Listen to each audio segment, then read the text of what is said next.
महाभारत के रणभूमि में एक नया अध्याय। कुरुक्षेत्र का युद्ध अपने चरम पर था।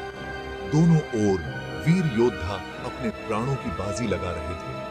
धूल, धुआं और खून से पूरा माहौल भयानक हो गया था। महायोद्धाओं के गिरने से धरती खून से लाल हो चुकी थी। इसी रणभूमि में जहां धर्म और अधर्म का भयंकर युद्ध चल रहा था, एक नया अध्याय लिखा जाने वाला था। गुरु द्रोणाचार्य, कौरव सेना के सेनापति, वीर ऋषि, गति को प्राप्त हो चुके थे। उनके जाने से कौरव पक्ष में शोक की लहर दौड़ गई। द्रोणाचार्य की मृत्यु के बाद कौरव सेना का नेतृत्व सूर्यपुत्र कर्ण ने संभाला। महान योद्धा, दानवीर और अंगराज कर्ण में अपार शक्ति और युद्ध कौशल था। उनका आना कौरव सेना के लिए एक नई आशा लेकर आया। कर्ण ने अपनी वीरता और रणनीति से पांडव सेना को कई बार पीछे धकेल दिया। उनके बाणों से पांडव सेना के कई वीर योद्धा मृत्यु को प्राप्त हुए।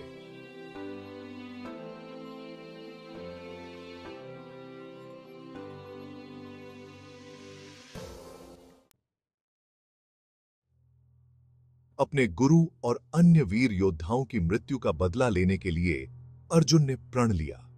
उनके हृदय में बदला लेने की आग धधक रही थी। अपने रथ पर सवार होकर अर्जुन कर्ण से युद्ध करने के लिए आगे बढ़े। दोनों ओर के योद्धाओं ने इस भयंकर युद्ध को देखने के लिए अपने अपने स्थान ग्रहण कर लिए। दिव्य बाणों का तांडव कर्ण और अर्जुन का भयंकर युद्ध। कर्ण और अर्जुन का युद्ध महाभारत के युद्ध का सबसे महत्वपूर्ण और रोमांचक अध्याय माना जाता है। दोनों ही महान धनुर्धर थे और दिव्य अस्त्रों के ज्ञाता थे। कर्ण ने अपने बाणों से पांडव सेना पर वार किया।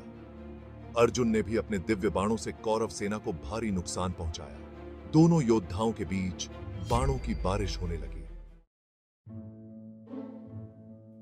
धरती माता का श्राप, कर्ण का दुर्भाग्य।